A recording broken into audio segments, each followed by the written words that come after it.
Right. I wasn't very good anyway. Right, as long as you go out for the blues song.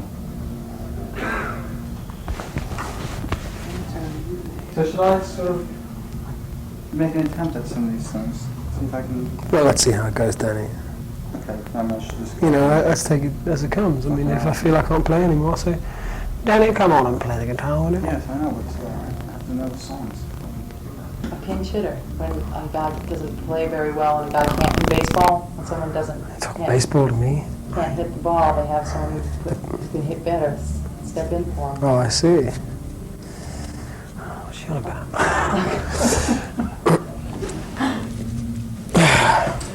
She must be from Jersey. Jersey. I'm not from Jersey. All the best people are. What? All the best people are from Jersey. A lot of good people from Jersey. Okay. Okay, we're ready? Mm-hmm. Okay, am I close enough to the camera? Are you close enough to me for his eyes to not be like real profile? Mm-hmm.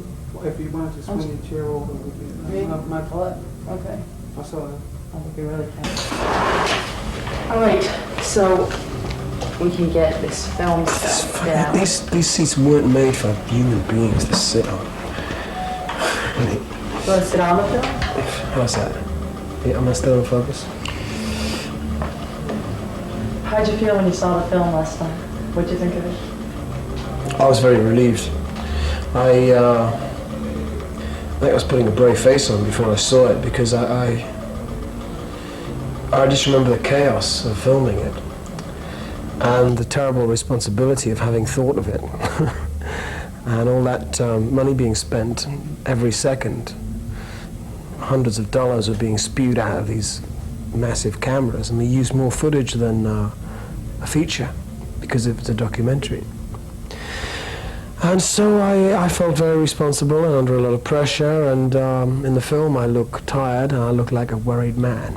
But that's the truth. It's a very honest look at that period in my life. So last night when I saw the finished product and I saw something that was complete and whole and had a kind of sense to it, I was very relieved and I enjoyed it. I thought it was funny, I thought it was moving, and I'm glad we did it. Phew. Why did you choose to document that particular time in your life? Because it was the beginning of a new phase in my career. The start of a group is always the most exciting time. It's like the start of a love affair. It's always the most electric and the most exciting and surprising time. And so, most bands don't have enough funds to make a film about their beginnings because they start in a garage and they borrow amplifiers and they save up for guitar strings and whatever, which is the case with me as well. But this band was formed with a lot of privilege, let's be honest. And I had this pipe dream about filming the whole thing, and A&M Films had enough faith in my whim to say, yes, we'll give you enough money to do it, which is why I felt so responsible and so worried until I saw the final thing. But I think I chose the right director. I think Michael Apted has done a great, very professional job. And I wanted somebody with a jaundiced eye in a way, someone who was not rock and roll. Michael has never worn a satin jacket or cowboy boots. He's very much an English gentleman, educated at Cambridge, and his view of rock and roll is very objective. And I think the film is very objective. It's not a rock and roll film, really, in that sense. Mm-hmm. I just wanted to also ask you, when you answer the questions, if you could try to repeat them back to me. Or, not repeat, but like... I'm not interested in your questions, I'm just interested in what I'm saying. If I said, who did you choose to direct it, to say, I chose Michael to direct it because I'm not going to be in this, I forgot to ask you to tell you that in the beginning. Paris was the place you started it out, started the whole tour. Why did you choose Paris first? I felt Paris was photogenic. I thought it was a neutral environment to do this in. If we'd made this film in America or in England, I think the reaction of the audience would have been predictable. And it would have been on our side. In the film, I tried to put as many things at risk as possible. For example, playing in France. The French are the most difficult critical audience in the world, and I speak from experience, and the Parisians doubly so. So playing there, you have to be good. Otherwise, they don't like it. The other risk was playing new material, playing material that people hadn't heard before. And artists don't do that, you know, because people go to concerts and they want to hear what they know. So to play new material with a new band, material that perhaps they didn't want to hear, these were all risks. The other risk was making a film about a rehearsal period. Now, a rehearsal period is very important for a band, and there was very little time to do that in. But we were also making a film at the same time, so we were under-rehearsed, and there was this constant conflict between wanting to get the music sorted out and having to make a movie at the same time. We had time to do neither, which is why I was so panic-stricken, because it was just chaos. Every day was chaos, and I was thinking, God, what have I done? What have I allowed myself to be, you know, part of? It's my idea. I'm totally responsible. I give up. But having seen the film last night, I'm very relieved. Where was most of the film was shot while you were rehearsing? Well, tell us about that place. It was a chateau about 20 miles outside of Paris. Largely, we wanted to make it different from anything else. You know, bands record or rehearse in garages or warehouses and sort of grim places, and we thought it'd be nice to go somewhere nice in the country. So we hired this chateau, and chateaus in France are open to the public because they belong to the people. And so while we were rehearsing there, the public would come in tour buses to look around this beautiful Napoleonic chateau, and we're very surprised to see this band in there playing away. And there's one scene in the movie where all these old ladies turn up expecting to see, you know, just the paintings on the wall and the beautiful furniture and the ceilings, and they see this band practicing. It's very funny, this conflict of interest in the film. It's very funny. One thing that was interesting was just seeing how funny the band members were. I think if they were different, I don't know if it would have come off the same way. Did you realize the personalities? Well, when I picked the band, it was almost like a casting session in a way, in that I think I got the best musicians I could possibly have got, but I also chose personalities who are extraordinary, and each member of the band is a very extraordinary person, and visibly so, and very spontaneous. And so really, I didn't have that much to do in that regard. I just let them get on with it, because they are funny. They are very funny people, and there's a gaiety about the band that is quite engaging, and the film has that mood, you know. Were you involved in the editing process at all? No, not really. I left it up to professionals. I don't know anything about editing. I was involved in putting the music together and getting the sound right. But even that was quite easy, because I wanted it to be an honest example of how a band sounds in rehearsal. When we're rehearsing, it sounds very rough, and there are mistakes, and there's out-of-tune singing, and instruments played wrongly. So it's not a cosmetic job, you know, but when we played the concert, some of it was great. Some of it was a bit dodgy, because, you know, we just started and we hadn't rehearsed enough, but that was another risk in the movie, you know. One scene that I really liked in the movie was just watching you work. Can you explain what it is that you, or how you use the computer? And I mean, if someone were looking at that scene, that wasn't really kind of explained on what it is you're doing. The computer helps me do the donkey work of writing music very quickly. It doesn't help you. It doesn't help you create. It doesn't write music for you. But if you have an idea, it can translate that idea into sound and notation form instantly. So if I were to play a tune on the keyboard, I press a button and the computer will immediately bring it up as written music, so I can give it to Kenny and say, play that, let me hear that.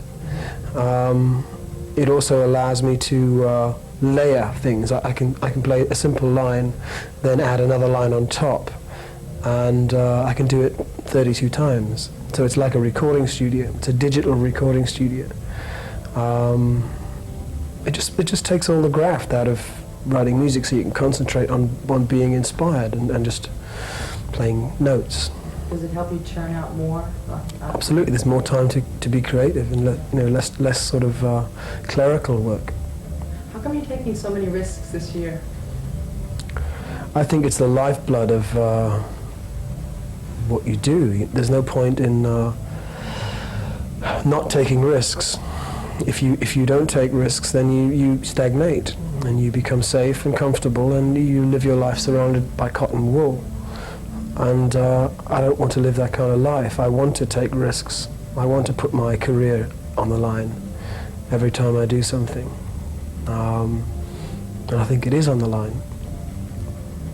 You were talking about how recently how you felt that a lot of artists are singing too many kind of pop songs that really don't mean anything. This album has really, this album's got songs about all kinds of serious subjects. I'm wondering if you can kind of elaborate on that attitude about how you feel about music today, and if you're going to be continuing, like we're not going to hear any more do. I mean, well, a lot of people have misconstrued do and said it was nonsense, but they obviously haven't listened to the lyrics. The lyrics are very contrived, very complex, and the lyrics of do are about the power of seeming nonsense in lyrics. And I saw this reported once that do was a nonsense song, and this was in one newspaper, and this is kind of carried on throughout the media. Oh yes, if it's in one paper, it must be true. These people should actually listen to the lyrics and try and work out what it's on about, because it's not. It's a very complex and difficult idea I'm trying to put across, and sneaking in serious messages and... No, the song is a very serious song, I swear. I swear it's a serious song. Some of my favourite music is apparent nonsense. Some of my favourite songs, Little Richard songs, Bama Lama Bamaloo, Tutti Frutti. They have a power which I try to explain in the song. The do. But there's an innocence about it. There's an innocence about using nonsense. There's also words can corrupt, and politicians use words to corrupt. Religious leaders use words to corrupt, and songwriters can do it too, and that's what that song is about. It's a sort of owning up. So it's not bullshit. However, in answer to your question, a lot of music is. A lot of music is just a regurgitation of... it has the semblance of meaning, but doesn't actually mean anything. So it pretends to mean something and means nothing. And I think that the age of the songwriter should come back. There are very few songwriters nowadays. There are song compilers, people who put fragments together that seem to mean something, but there are very few songwriters. And I'd like to see a return to the song. There are some people who write songs. Are you working on new material now as you're on? No. When I'm on tour, I don't write music. I sort of intake. I get a lot of information, and I write it down either as musical notes or as fragments of lyrics in a notebook. And then when I get home and I have some time to assimilate it all and maybe understand what I've written down, understand what's happened to me, I can write a song. But I don't think there's any point in doing anything new unless you've learned something new about yourself. And my life experience is being on the road and doing tours and meeting people who I'm involved with. And that's the area I grow in, and therefore when I come off tour I can then write about it, or write how I feel. But I don't write to maintain my bank account or to pay the mortgage off. I write for my own satisfaction. Before I get off track completely on the film, I want to just ask you to tell me, are people, I know this, but I want to hear you say it, will people get a real sense of what the band is like from watching the film? This is back to writing the film. I think that And what makes the film different? You told me this yesterday. I think what happens in the film is you get to know fairly well each member of the band, not just me, and by the end of the film, you're. We should This is Nick, and he's my lighting man, how's it going, Nick? and his timing is incredible. Tell me, so we can promote. Right, I'll do it. Okay. I know exactly what I was going to say. What happens in the movie is that you get to know each member of the band fairly well, and by the end of the film, you're kind of rooting for those individuals. It's not a sort of band thing where you just see an image. You know, you actually get in there and you hear about what people have done in the past, the jobs they've done, how they feel about being in the band. And there's a little controversy here and there, you know, about roles, and you get to meet my manager, who is Miles Copeland, who is very straightforward and very honest and very blunt, and that's quite funny, the things he says. The reason I think the film is different is, apart from it being in the beginning of a thing, is it's the first rock film that's about adults. It's not really about adolescence. You know, most rock films are about the problems of adolescence or rebellion or people pretending to be rebellious for the sake of a movie, which is a bit of a cliche. You know, Rebel Without a Cause was a brilliant film, but it was made 20 years ago, and to keep remaking it, to me, is nonsense. And therefore I wanted to make a film that reflected how I felt and how I lived. And I don't live in that sort of cliched rock and roll way. So it reflects that.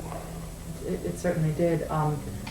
Why did you, the next question is, why did you decide to put the birth of your fourth child in the film? And did you have to really think about that? And are you happy you did? By accident, in the 10 days in which we made the film, my girlfriend was expecting my fourth child, her second. And, you know, it could have been a week later, or it could have been the week before, but it just happened to be on the first night after the show. I had to go to hospital, and this baby was born. And so Michael acted and said, should we film it? And at first my reaction was negative. I didn't want the cameras in there in this very personal moment. But having thought about it, I thought, well, if I'm being honest about what this film is about, which is about my life, here is one of the most momentous occasions in my life, happening here and now. And I agreed to let the cameras in, providing I had the discretion to say, it's not going to be in the movie. So we filmed it, and I actually forgot the cameras were there because it was so engaging. It was horrific and joyful at the same time. And then I saw a rough cut of the movie in which this footage was shown. And everyone in the room was weeping, everyone, including me. I went through the whole trauma again. And I thought, well, this is quite, something very special is happening in this scene, and to take it out of the movie would be sad. So I left it in, and having seen the completed movie last night, I've no regrets about it. I think it really works. It says something about the song, Russians. I was very pleased with it. And I had the same emotion again. I got sort of really welled up inside. I tell you, when you leave the theater, it's not, you don't come out, I mean, it's a happy feeling, but it's a very emotional film. I mean, I found myself laughing all the way through it, and when I got to the part where the baby was born, I was crying, and then I didn't recover. I also realized I've never really seen the birth of a child like that, done like, I mean, it's probably run out of tapes.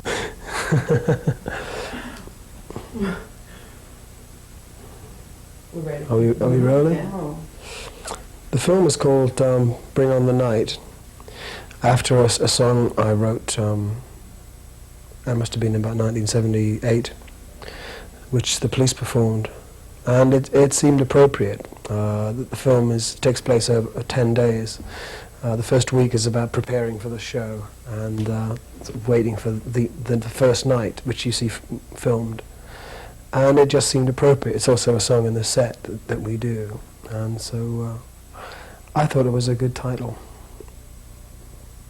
Are most of the songs from the new album in the film, are some left out? No, the whole album is featured in the film, plus a lot of songs that I wrote for the Police, but I've rearranged them. So there's a lot of music in the film, including Meet the Flintstones. Which you knew the lyrics to. How did you know the lyrics to Meet the Flintstones? The Flintstones was actually Flintstones. It's a very important show for me in England.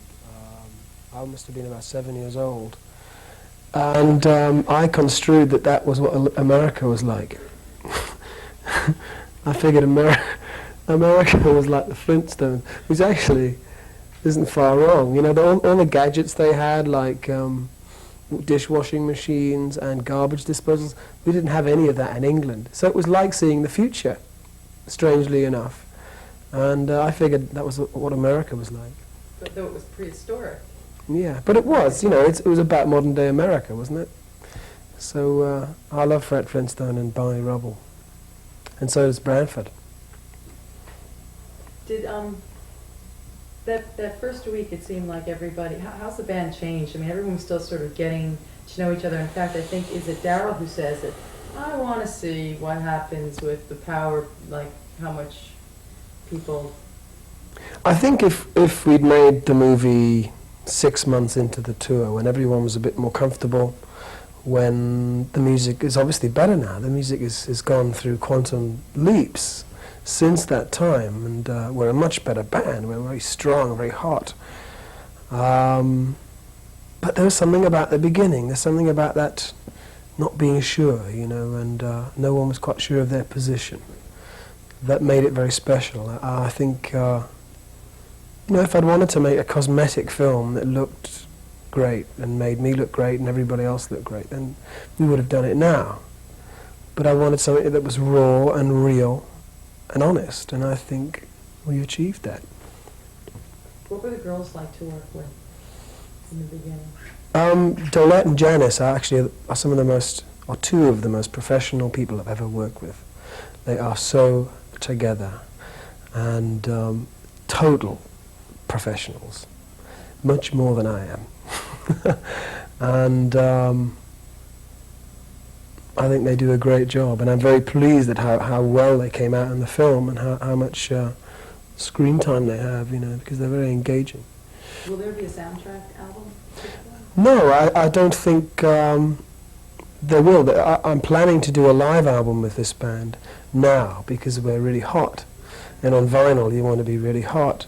So there won't be a film soundtrack as such, but a live album I think will be very good. And then after the tour, what happens to the band?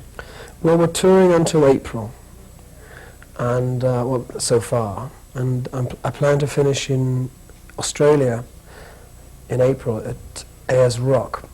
Ayers Rock is in the middle of Australia. It's this great big rock that sticks out of the desert.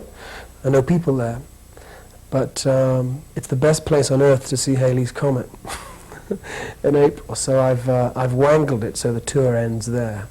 And that will be when Halley's Comet is visible? Yeah. Is there, without giving it away too much, can you tell us about, I have heard that through talking to the manager of Dire Straits, that there might be some kind of concert. Well, having had this idea, the idea filtered through to Mark. He's a friend of mine, and he thought it was a great idea too. So I think both bands will probably do it. Well, can you explain what you're going to be doing? We're just going to do a gig in the desert, you know. Together, Dire Straits and... Dire Straits and me, and... Because we're kind of interchangeable, really. You know, Omar played on the Dire Straits record, so did I. Mark played with us at Radio City Music Hall. You know, but is there we'll plans for jam. like a worldwide concert? No, I don't think so. I'm just going to see Halley's Comet. I don't think anybody will turn up. Well, maybe they will. A few Aborigines. Okay, because I had heard it was going to be one of those, like a super concert. Have you heard about these super concert things? No, it sounds awful.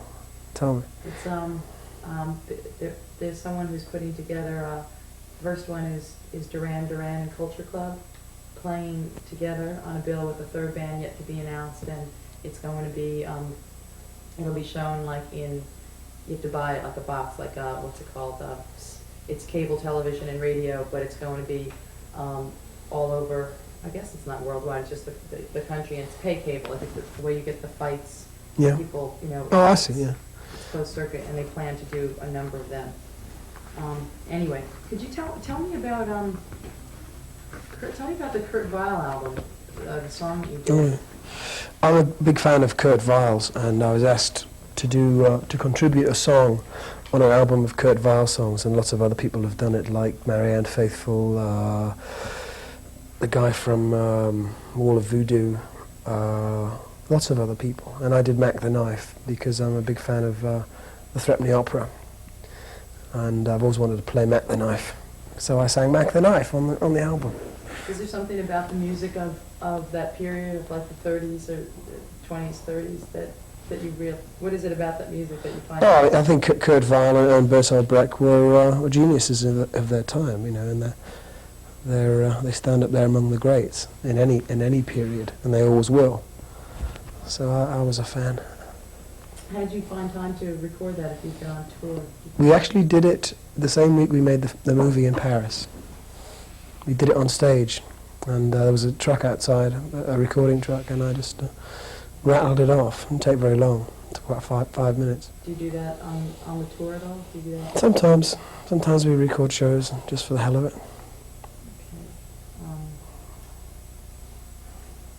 Okay.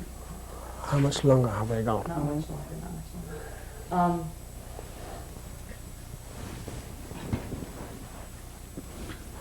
But what happens after, well, the editing obviously is done on this film, and people want to know what you're going to do. Are you taking a break, or are you going to, I mean, what's next after the tour?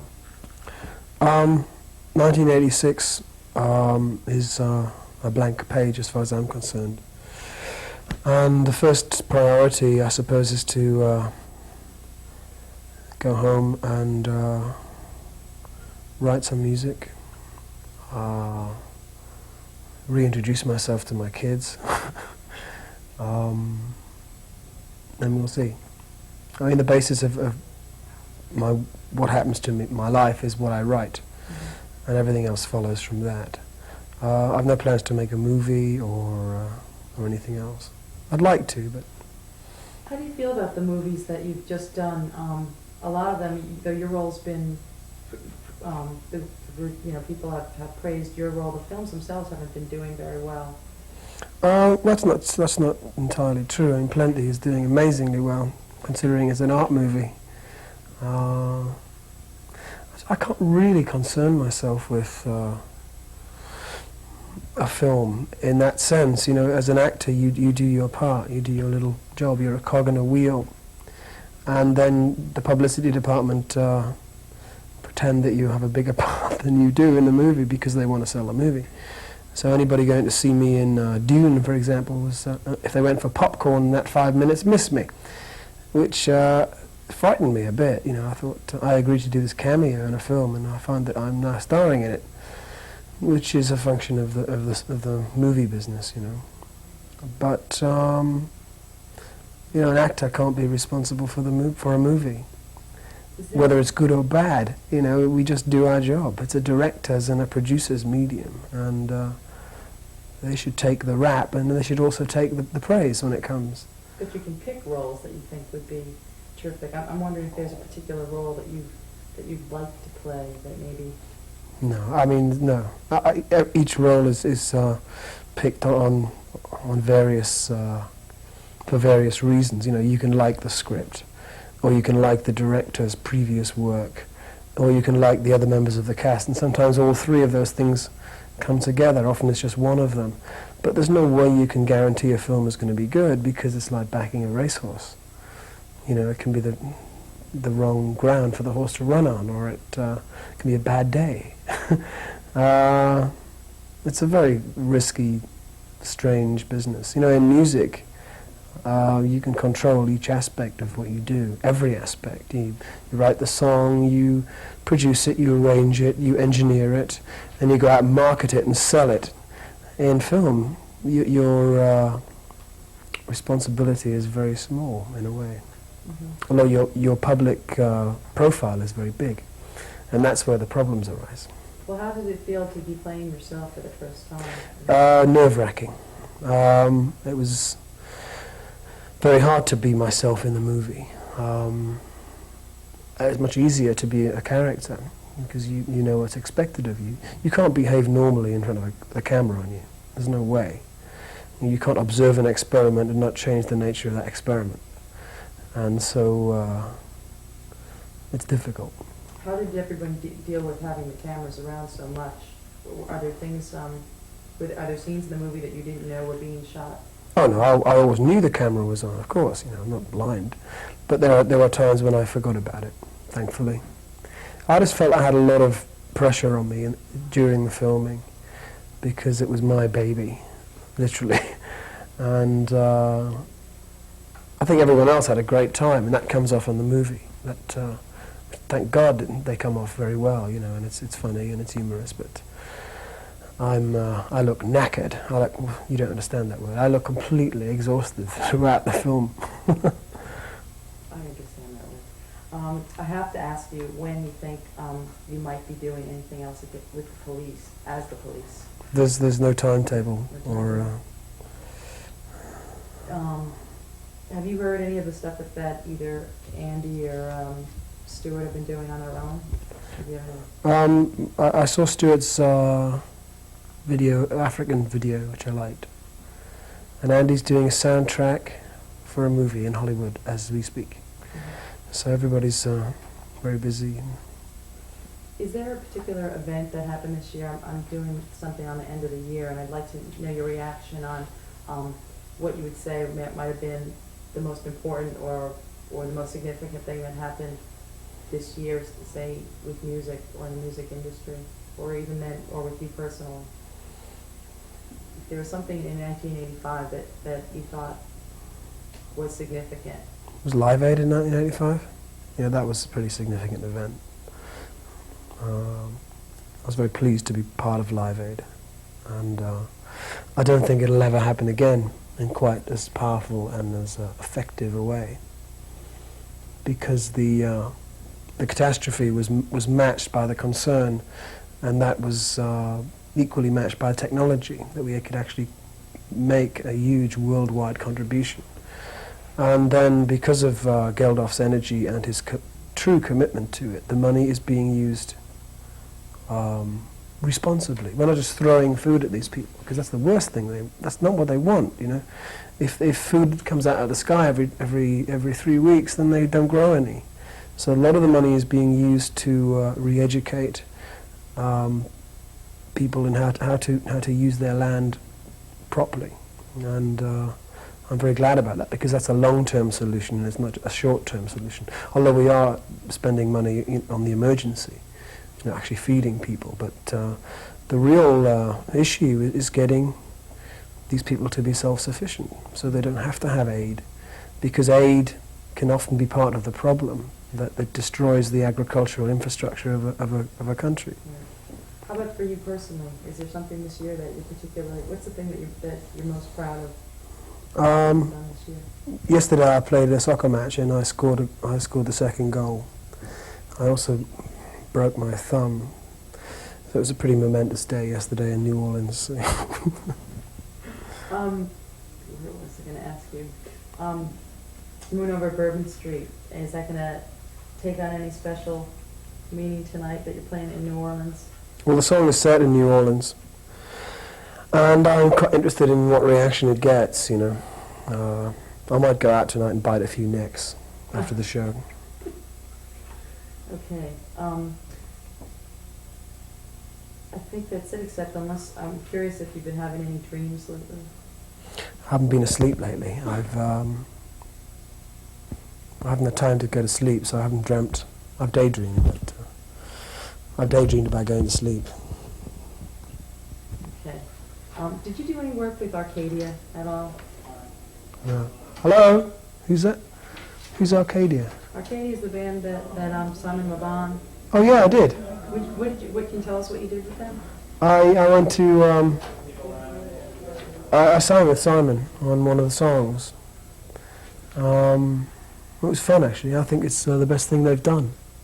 Actually, it sounded, no, not just because I'm on it, it sounded really good. I was very impressed by it.